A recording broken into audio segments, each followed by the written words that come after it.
India کی ریاست منی پور میں مرکزی حکومت سے دوری خطرناک حد تک بڑھ چکی ہے۔ حال ہی میں دوستو دی اکانومسٹ نے تہلکہ خیز رپورٹ جاری کی ہے جس میں بتایا گیا ہے کہ منی پور میں 3 سال بعد بھی امن بحال نہیں ہو سکا۔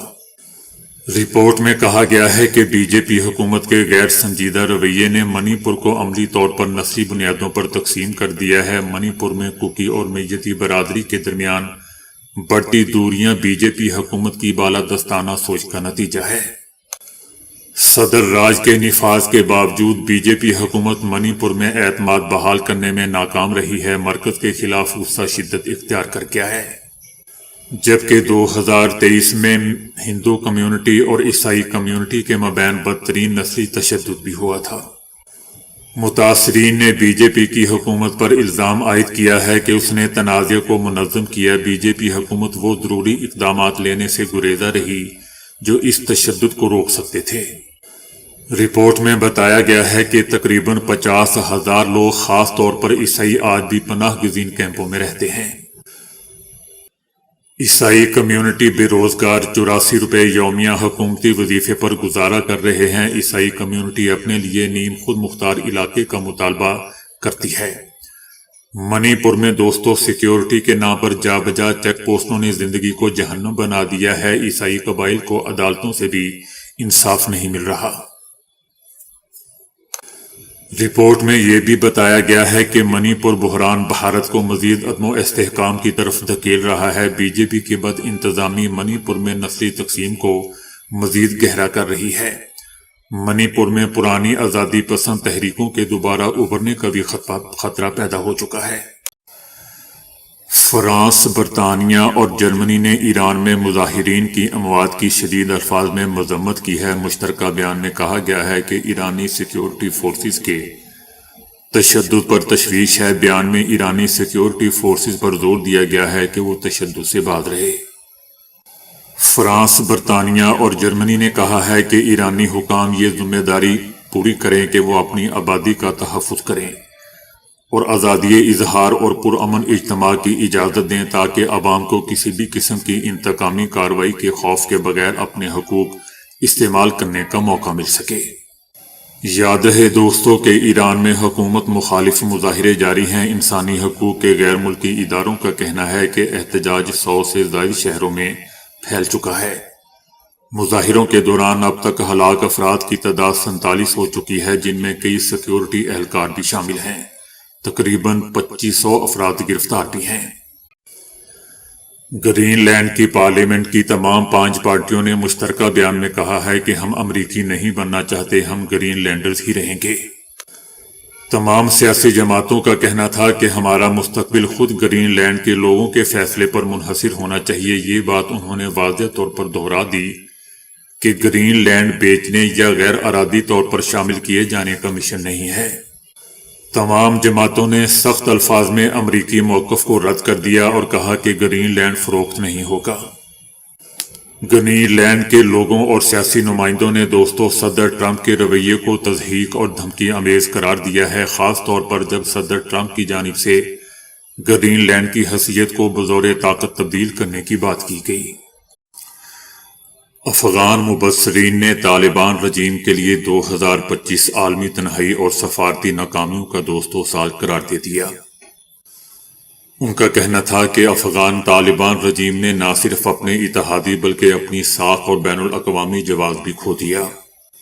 ان کا یہ بھی کہنا تھا کہ بھارت سے دوستی کے شوق نے ہمسایہ ممالک پاکستان، ازبکستان، تاجکستان اور ترکمانستان اور ایران سے کشیدگی میں بھی اضافہ ہوا، جبکہ بین الاقوامی فوجداری عدالت نے انسانیت کے خلاف جرائم پر سینئر طالبان کمانڈرز کے وارنٹ گرفتاری بھی جاری کیے۔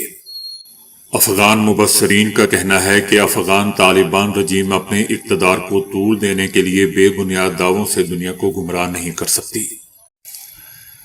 صدر ٹرمپ نے گرین لینڈ کے معاملے پر روس اور چائنا کو واضح پیغام دیا ہے کہ وہ اس علاقے پر کسی کو قبضے کی اجازت نہیں دیں گے۔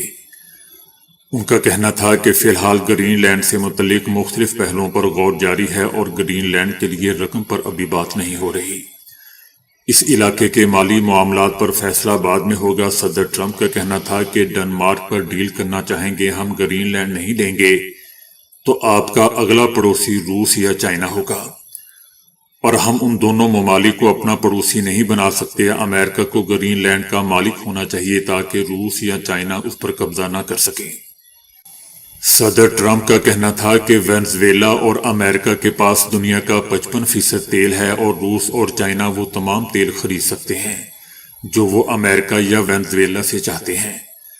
صدر ٹرمپ کا کہنا تھا کہ روسی صدر اچھے انسان ہیں لیکن انہوں نے مایوس کیا۔ صدر ٹرمپ کا کہنا تھا کہ وینزویلا میں $100 ارب تک سرمایہ کاری پر غور کر رہے ہیں۔ وینزویلا کی تیل صنعت کو کسی طرح دوبارہ تعمیر کیا جائے گا، اس پر بات ہوگی۔ ان کا کہنا تھا کہ وینزویلا کی طرف سے ہمیں 30 ملین بیرل تیل دیا گیا ہے۔ وینزویلا میں کون سی تیل کمپنیاں جائیں گی اس کا فیصلہ کریں گے۔ تیل کمپنیاں امریکہ سے براہ راست ڈیل کریں گی، وینزویلا سے نہیں۔ صدر ٹرمپ کا کہنا تھا کہ فوری طور پر وینزویلا کے 5 کروڑ بیرل تیل کی ریفائننگ اور فروخت کا کام شروع کیا جائے گا۔ وینزویلا میں سرمایہ کاری کرنے والی تیل کمپنیوں کو حفاظتی ضمانتیں دی جائیں گی۔ امریکی فوج نے وینزویلا پر دباؤ کی مہم کے تحت پابندیوں کی زد میں آنے والے بحری جہازوں کے خلاف کارروائی کرتے ہوئے ایک آئل ٹینکر پر قبضہ کر لیا۔ امریکی فوج کے کمانڈر کا کہنا ہے کہ اس کی فورسز نے اولینا نامی آئل ٹینکر کو تحویل میں لیا ہے۔ امریکی فوج نے دوستو یہ واضح نہیں کیا کہ ٹینکر کو کس بنیاد پر نشانہ بنایا گیا یا مبینہ خلاف ورزیوں کی مزید تفصیلات کیا ہیں۔ اولینا ٹینکر پر روسی تیل کی نقل و حمل کے باعث 200 پابندیاں عائد کی گئی تھیں۔ یہ کارروائی اس واقعے کے 2 روز بعد سامنے آئی ہے جب امریکی فورسز نے 2 آئل ٹینکروں پر قبضہ کیا تھا۔ ان میں روسی پرچم بردار آئل ٹینکر بھی شامل تھا جو پہلے بیلا 1 کے نام سے جانا جاتا تھا۔ ایران نے کہا ہے کہ امریکہ اسرائیل کے ساتھ مل کر ایران میں اشتعال اور تشدد کی حوصلہ افزائی کر رہا ہے، اس کو ہوا دے رہا ہے۔ ایران نے ملک میں عدم و استحکام پھیلانے کے امریکی اقدامات اس کے منصوبے کو مسترد کر دیا۔ ایران نے اس حوالے سے اقوام متحدہ کی سلامتی کونسل کو خط لکھا ہے جس میں امریکی اقدامات کو اقوام متحدہ کے چارٹر اور عالمی قوانین کی صریحاً خلاف ورزی قرار دیا ہے۔ ایران کا یہ بھی کہنا ہے کہ امریکہ اسرائیل کے ساتھ مل کر اشتعال اور تشدد کی حوصلہ افزائی کر رہا ہے۔ امریکی اقدامات غیر قانونی اور غیر ذمہ دارانہ ہیں، اور امریکہ کی پالیسیاں عالمی امن اور بین الاقوامی قوانین کے لیے خطرہ ہیں۔ ایران کے سابق بادشاہ کے جلاوطن بیٹے رضا پہلوی نے جمعے کے روز امریکی صدر ٹرمپ سے اپیل کی ہے کہ وہ ایران میں جاری احتجاج کے تناظر میں فوری مداخلت کریں۔ امریکہ میں مقیم رضا پہلوی نے یہ واضح نہیں کیا کہ وہ کس نوعیت کی مداخلت چاہتے ہیں، تاہم انہوں نے ملک بھر میں انٹرنیٹ کی بندش اور مظاہرین کے خلاف طاقت کے استعمال کے خدشے کی طرف اشارہ کیا۔ ایران کے کئی شہروں میں ہرو حکومت کے خلاف رات گئے سڑکوں پر مارچ کیا گیا۔ احتجاجی مظاہروں کے دوران اب تک ایران کے کئی شہروں میں حکومت کے خلاف سڑکوں پر مارچ کیا گیا۔ احتجاجی مظاہروں کے دوران اب تک مرنے والے لوگوں کی تعداد 47 ہو چکی ہے، جن میں کئی سیکیورٹی اہلکار بھی شامل ہیں۔ ایران میں انٹرنیٹ سروس ایک بار پھر بند کر دی گئی ہے، جبکہ ترکیہ نے استنبول سے تہران جانے والی تمام پروازیں بھی منسوخ کر دی ہیں۔ امریکہ میں لاکھوں ڈالرز کی لابنگ کے باوجود بھارت کو سفارتی محاذ پر شکست کا سامنا ہے۔ بھارتی حکومت نے امریکی لابنگ فرم کو $4,50,000 دیے اور بھارت نے اپنی سفارتی ساکھ کو بحال کرنے کی کوشش کی۔ دوسری جانب بھارتی میڈیا کا کہنا ہے کہ آپریشن سندور میں بھارت نے لابنگ کے ذریعے صدر ٹرمپ کی انتظامیہ سے رابطے شروع کیے اور بھارتی وفد نے امریکی انتظامیہ سے ملاقاتوں کے لیے لابنگ فرم کی مدد لی۔ بھارتی میڈیا کا یہ بھی کہنا ہے کہ بھارت نے 2 لابنگ فرمز کو بالترتیب $1.8 ملین اور $75,000 سماہی پر ہائر کیا، لیکن بات نہیں بن سکی۔ صدر ٹرمپ نے کہا ہے کہ امریکہ نے ایران کی صورتحال پر نظر رکھی ہوئی ہے اور اگر ایران میں لوگوں کو مار دیا گیا تو امریکہ مداخلت کرے گا۔ صدر ٹرمپ کا کہنا ہے کہ ایرانی حکومت نے سالوں سے اپنے عوام کے ساتھ برا سلوک کیا ہے۔ ایرانی حکومت آج اپنے عوام کی جانب سے اس کو جواب مل رہا ہے۔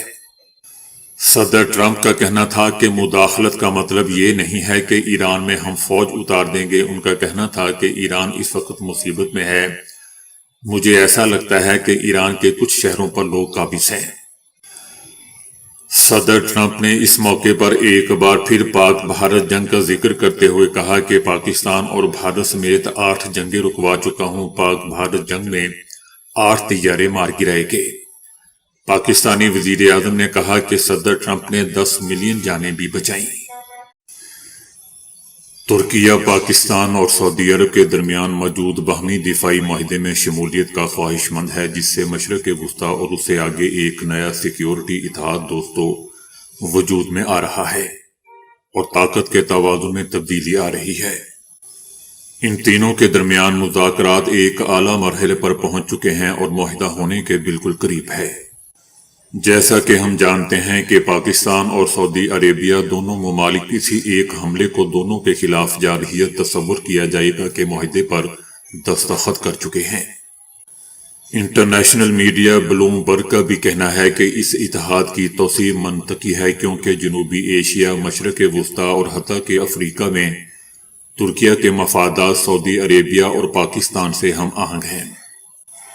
ترکیہ اس معاہدے کو سیکیورٹی اور دفاعی صلاحیت مضبوط بنانے کے ایک ذریعے کے طور پر دیکھ رہا ہے، خاص طور پر دوستو ایسے وقت میں جب امریکہ کی قابل اعتماد حیثیت اور صدر ٹرمپ کے نیٹو سے وابستگی پر سوالات اٹھائے جا رہے ہیں۔ حالانکہ امریکہ کے تینوں ممالک سے مضبوط عسکری تعلقات بھی ہیں۔ اس اتحاد میں سعودی عربیہ کی مالی طاقت، پاکستان کی جوہری صلاحیت، بیلسٹک میزائل اور افرادی قوت، جبکہ ترکیہ کا عسکری تجربہ اور ترقی یافتہ دفاعی صنعت شامل ہے۔ بلوم برگ کا کہنا ہے کہ جب امریکہ خطے میں اپنے اور اسرائیل کے مفادات کو ترجیح دے رہا ہے تو بدلتی صورتحال اور علاقائی تنازعات کے اثرات ممالک کو نئے اتحاد اور سیکیورٹی میکانزم بنانے پر مجبور کر رہے ہیں۔ انٹرنیشنل میڈیا بلوم برگ کا دوستو یہ بھی کہنا ہے کہ اگر ترکیہ اس اتحاد میں شامل ہوتا ہے تو یہ سعودی عربیہ کے ساتھ تعلقات میں ایک نئے دور کی نشاندہی کرے گا۔ برسوں کی کشیدگی کے بعد دونوں ممالک اقتصادی اور دفاعی تعاون کو فروغ دے رہے ہیں اور اسی ہفتے ترکی میں پہلا بحری اجلاس بھی منعقد ہوا۔ اور دوستو میں یہ بھی بتاتا چلا جاؤں کہ سعودی عربیہ اور ترکی دونوں ایران کے حوالے سے درینہ خدشات رکھتے ہیں اور طاقت کے استعمال کی بجائے سفارتی روابط کو ترجیح دے رہے ہیں۔ بلوم برگ کا یہ بھی کہنا ہے کہ ترکیہ پاکستان نیوی کے لیے جنگی جہاز تیار کر رہا ہے اور پاکستان فضائیہ کے F-16 طیاروں کی اپ گریڈیشن میں بھی شریک ہے۔ اس کے علاوہ ترکیہ دونوں ممالک کے ساتھ ڈرون ٹیکنالوجی بھی شیئر کر رہا ہے۔ یہ 3 ملکی دفاعی مذاکرات پاکستان اور بھارت کے درمیان مئی میں ہونے والی 4 روزہ فوجی جھڑپ کے بعد طے پانے والی جنگ بندی کے تناظر میں سامنے آئے ہیں۔ ترکیہ دوستو پاکستان کو دوسرا بڑا اسلحہ فراہم کرنے والا ملک ہے جو پاکستان کی مجموعی اسلحہ درآمدات کا 11% بنتا ہے۔ صدر ٹرمپ نے خود کو عالمی اور امریکی قوانین سے ماورا قرار دے دیا۔ صدر ٹرمپ کا کہنا ہے کہ انہیں کسی بین الاقوامی قانون کی ضرورت نہیں، نہ وہ عالمی قوانین پر عمل کرنے کے پابند ہیں۔ صدر ٹرمپ کا کہنا ہے کہ انہیں صرف ایک چیز روک سکتی ہے اور وہ چیز وہ خود ہیں۔ انہوں نے دعویٰ کیا کہ بین الاقوامی قانون ان کے فوجی اور سیاسی فیصلوں کو نہیں روک سکتے اور ان کی طاقت صرف ان کی اپنی اخلاقیات تک محدود ہے۔